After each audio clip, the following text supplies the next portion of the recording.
Olá, feliz ano novo! No primeiro programa de 2015, vamos contar a história de Frei Miguel, um religioso italiano que morou em Aracaju por mais de 50 anos e teve uma vida voltada ao evangelho e às causas sociais. Frei Miguel morreu aos 104 anos no dia 9 de janeiro de 2013. Ele que foi um exemplo de humildade e amor ao próximo. Bairro América, Zona Oeste de Aracaju, dezembro de 2014.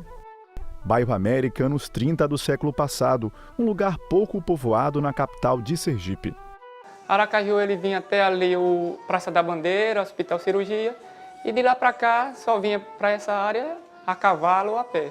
Depois da construção do presídio, então muita gente começou a morar próximo ao presídio, principalmente aqueles moradores ou aquelas pessoas que tinham parentes no presídio. Em meados do século XX, este ainda era o cenário encontrado pelos primeiros frades capuchinhos ao chegar por aqui. Frei Miguel chegou em Sergipe em 1961 com a missão de fundar uma casa religiosa. Na companhia do frade Faustino, fundou o convento dos Capuchinhos e a igreja São Judas Tadeu. Esta aqui é uma referência para os católicos de Sergipe. De início não ia ser onde está localizado o convento hoje, ia ser na praça onde está localizada a Praça Franklin Roosevelt, que ia ser a igreja Nossa Senhora de Fátima, né? Mas com a vinda dos frades capuchinhos, ele percebe que o local não é um local bom para a construção da igreja. Então ele vê o alto e procura o prefeito da época, e ali ele faz um acordo e pega o terreno e começa a construir o convento e logo após a igreja São Judas. Durante a construção, os religiosos ficaram hospedados em casas cedidas pela comunidade. Enquanto isso, os frades não pouparam esforços em busca de doações. Frei Miguel ficou responsável pela obra. Ele foi um dos primeiros a chegar e junto com aquela fraternidade praticamente levantou isso aqui. A sua fama de engenheiro vem justamente disso, né? Um homem que não tinha nenhuma noção científicas, mas um homem que com seu suor ajudou a construir isso aqui e colocou acima. Igreja e convento e todo o projeto social foi pelas mãos de Frei Miguel aqui, viu da planta ao crescimento, à inauguração da igreja. E pelo bairro América ele espalhava o evangelho de Jesus Cristo. No presídio feminino ele ia não só dar o alimento espiritual, mas como também ele procurava ajudar a resolver alguns problemas dela, financeiro, assim, elas recorria muito a ele. Mesmo que as que não recorriam, ele já levava o dinheiro trocado para distribuir. Nas ruas de Aracaju, era exemplo de vida simples. Impressionante, naquela idade, não usava óculos, e se você oferecesse carona, muitas vezes ele resistia, porque andava a pé. Vinha lá do centro até o bairro América andando a pé. Várias vezes eu encontrei e todo mundo encontrava. Então era uma figura conhecidíssima, queridíssima no bairro América e em todo Aracaju. Um dia chegou uma pessoa aqui e não tinha encontrado o batistério, ela queria se casar e tem um processo na igreja chamado de certidão negativa de batismo. E ela deve trazer testemunhas que comprovem que a pessoa foi batizada aqui na nossa igreja. Eu perguntei, mas por que a senhora está dizendo que seu filho foi batizado aqui? A mãe da pessoa veio. Ela disse, Frei, porque naquele tempo, mãe solteira só batizava aqui nessa igreja. Então você vê que quando ainda tinha uma restrição muito grande nas questões morais também da igreja, o Frei já tinha essa caridade pastoral muito grande de acolher a todos, de receber a todos. Ele observava todas as regras como religioso capuchinho e como vigário, ajudante nas paróquias. Não é? Religiosa é obediência, é altruísmo, não é? É diálogo, e então Frei Miguel era esse tipo que sabia dialogar. Foram muitas missões religiosas na capital e interior de Sergipe. Quando a gente chegou aqui em Aracaju, tinha poucos padres. E a gente celebrava a Igreja São José, a Praia 13 de Julho, eu celebrei 2 anos. Celebraram na penitenciária e depois celebraram no domingo na Praia 13 de Julho, assim 2 anos. Casamento, tem feito tanto casamento por aí. batizado foi não sei quantos. E se celebrava na igreja Nossa Senhora Menina, confissões, encomendação, muito. Ele não só trabalhou aqui na capital, né? Ele trabalhou em Laranjeira, Rosário do Catete e tantas outras comunidades. Então isso fazia com que as pessoas o procurassem, porque já conhecia das suas cidades, e também através do testemunho, né, das outras pessoas que falavam do Frei Miguel, da sua dedicação, do seu jeito simples de acolher as pessoas. O pai dos pobres, como também era chamado, fazia muitas viagens no lombo de animais. Frei Miguel, quando chegou aqui, com certeza era o jegue, era o cavalo, era a charreta, não é? Era o pé na estrada, a aviação Candelinha, não é?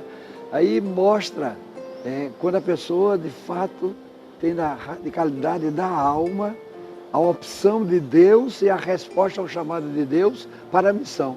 Mostra que é missionário por convicção de uma fé que ele tem como realmente luz, que trouxe a graça de Deus ao chamado dele para ele continuar a obra de Jesus na terra. E a obra só aumentava. A Escola Santa Rita, hoje integrada à rede municipal de ensino, era totalmente gratuita. Quem montou foi uma professora chamada Dona Zilná.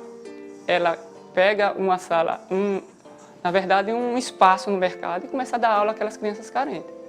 Só que os frades, quando percebeu isso, né, e ela veio pedir ajuda a ele logo, o Frei Miguel abriu as portas para Dona Zilná. E aí cede os espaços do convento. E daí começa a história do Colégio Santa Rita de Cássia. Como ele percebeu que muitas crianças do bairro estavam se matriculando, querendo um espaço, então ele começa a procurar alternativa. Começa a procurar o poder público para que essa escola cresça. E hoje Santa Rita é o que é. É uma escola que tem mais de 1000 alunos. Nas salas localizadas abaixo da igreja, os frades capuchinhos cederam à polícia comunitária. Nesta outra, funciona o posto de saúde, criado pelo Frei para atender aos mais carentes. Atualmente, Dr. Façanha recebe mais de 200 pessoas todos os meses. Desde 1987, que comecei a atender aqui. Quando cheguei aqui era mais novo, então eu chegava aqui, vamos supor, 8 horas da manhã, saía 1h30, 2 da tarde para almoçar, que até o próprio Frei Miguel reclamava. Façanha, você é doido, rapaz, chega uma hora dessa para o almoço, rapaz. Mas Frei Miguel, o pessoal fica lá me pedindo, aquele negócio todo, não sei o quê. Não, mas não faça isso não. Façanha, caridade tem um limite. A caridade, até a caridade, Façanha, tem um limite. Não se pode passar do limite, porque você vai se prejudicar. Frei Miguel foi para mim esse caminho, a verdade e a vida, porque eu via nele aquele capuchinho autêntico representante de Francisco, um autêntico representante de Francisco de Assis, um homem despojado de tudo. Há pelo menos 25 anos, outra atividade iniciada pelo religioso continua na paróquia São Judas Tadeu. São as doações de pães e roupas. No início ele era quem comprava. Até o dia que o povo começou a ver esse movimento e começou a doar, pouquinho, mas doava. Quando eu cheguei aqui, a única feira que eu dei aqui foi 25 e 30. E eu estou com 60 e tantas pessoas, 65 mais ou menos. Para a família, essa doação aqui é importante? Demais. Seria mais complicado se não tivesse essa ajuda dos frades aqui? E como, né? Porque meu marido recebe um salário, paga aluguel e tudo. Não dá para nada, né? Se não fosse aqui, como seria a gente? De pai dos pobres a santo de Aracaju não demorou muito. Aclamado nas celebrações e bastante procurado como confessor. A confissão do Frei Miguel era justamente aquela atitude misericordiosa de Deus, né? Ele não condenava, não fazia aquele juízo temerário, não era um moralista a respeito dos pecados das pessoas, mas era um homem que sabia indicar um caminho, mostrar uma alternativa. O empresário Albano Franco conheceu de perto a fama desse conselheiro da paz. Tive o privilégio e a bênção de Deus de ter o Frei Miguel como meu conselheiro, meu confessor e meu amigo. E a minha convivência com o Frei Miguel ajudou-me a fortalecer a minha fé e religiosidade. Tudo importante na casa de minha mãe, Dona Gina, tinha a presença de Frei Miguel.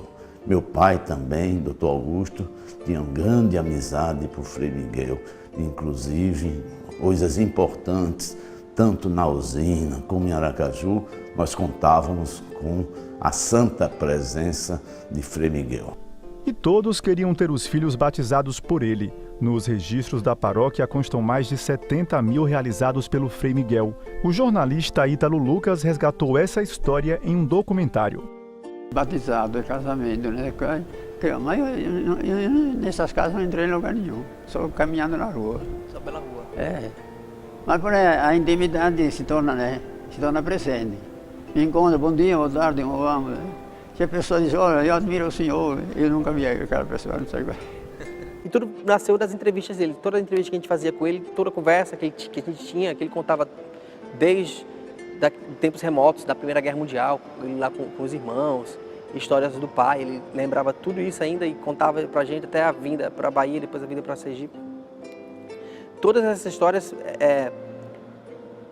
para mim, me tocaram no sentido de que era uma pessoa que largou, quando você diz largar tudo para viver, ele largou o país, largou os familiares de sangue, largou a língua dele, teve que aprender outra língua. Tudo isso em amor a uma obra, amor a Jesus. História de vida transformada em obras literárias como Um Cordel para Frei Miguel e no livro Frei Miguel, o Santo de Aracaju, escrito pelo Frei Florencio e que teve o apoio do Instituto Augusto Franco. Eu convivi praticamente mais uns 45 anos com Frei Miguel. Nas conversas a gente ficou sabendo de muita coisa da vida dele. Depois do seu falecimento, eu estive lá na Itália, fui procurar os parentes dele, fui também pesquisar nos arquivos da província onde ele se formou frade, que é a província das Marcas de Ancona. Consultamos vários amigos, várias pessoas que conheceram Frei Miguel.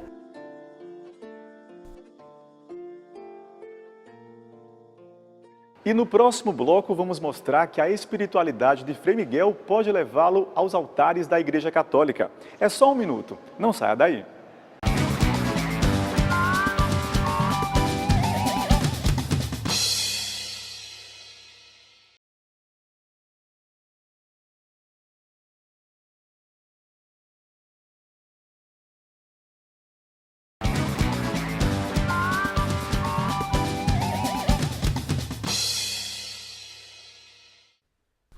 Frei Miguel Ângelo nasceu no dia 30 de outubro de 1908 na cidade italiana de Singoli, região central do país.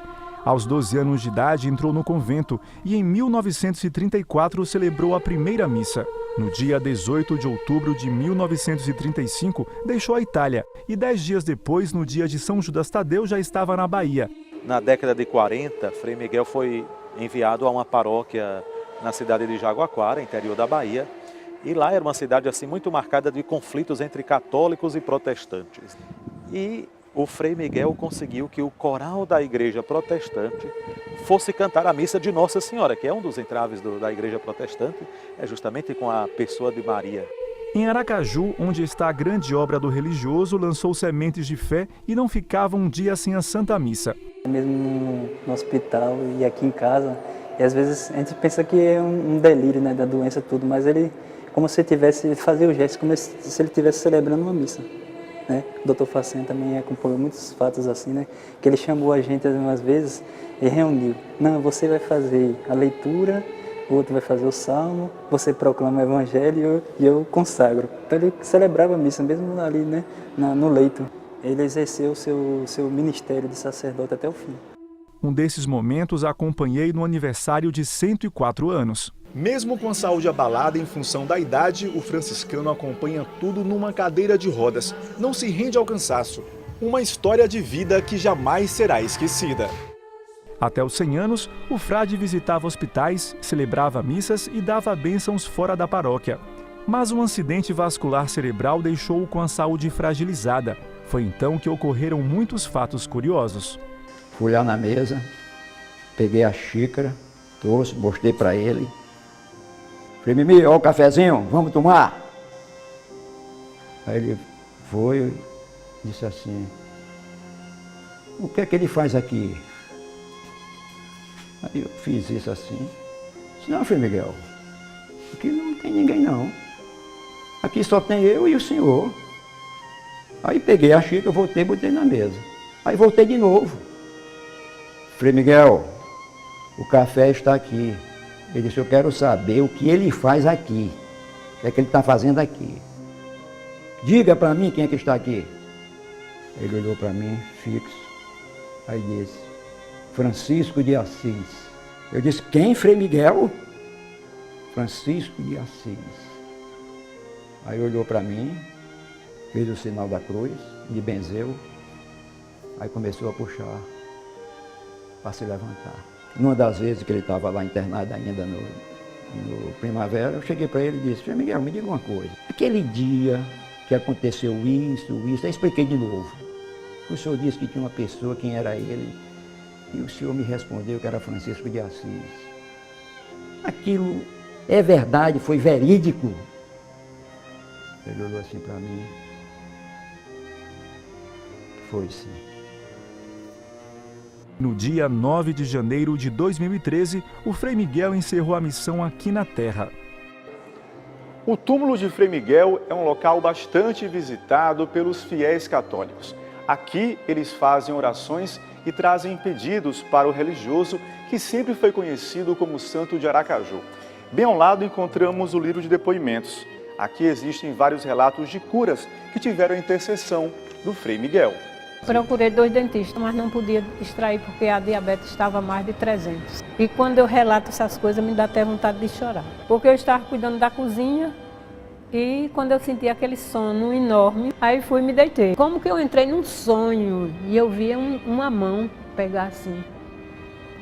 Depois eu fiquei pensando, eu disse, é aquele dedo que ele tem nas fotografias que a gente vê o dedo dele. Daí um pouco eu me acordei e senti uma coisa assim no braço. Era sangue e o dente estava na boca, solto. E não ficou ferimento, logo não inflamou.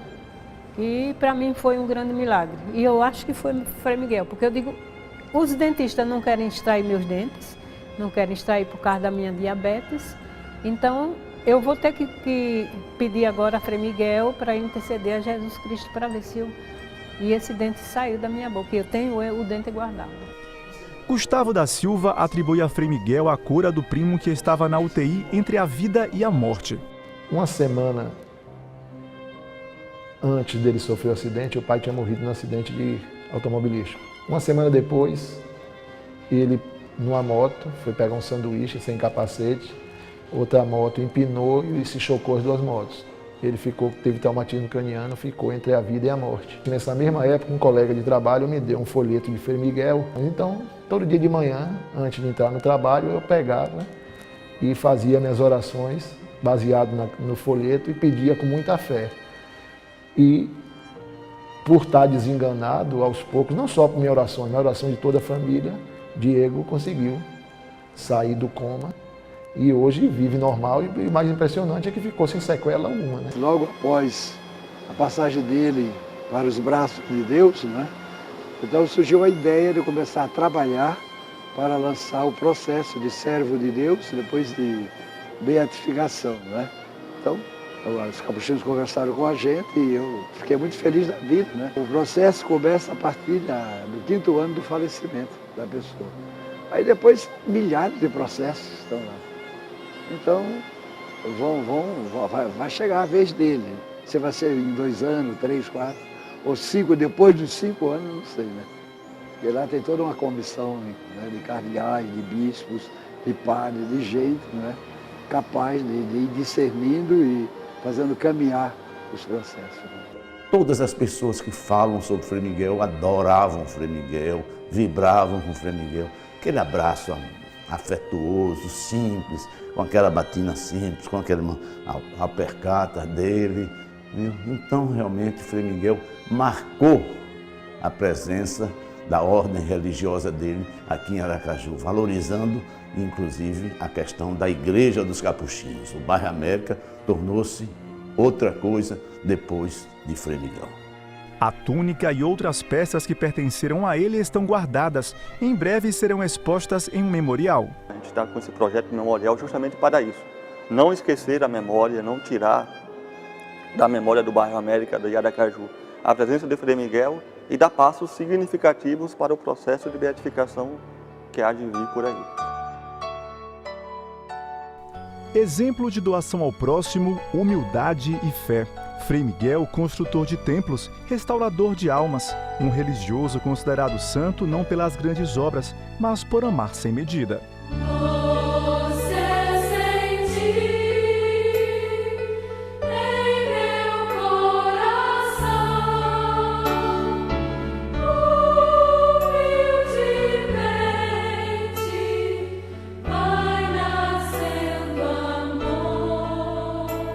Não quero saber nem se é pobre ou rico, estou sempre às ordens para servir. É com a frase de Frei Miguel que encerramos o Terra Serigi deste sábado. Obrigado pela audiência e um excelente 2015.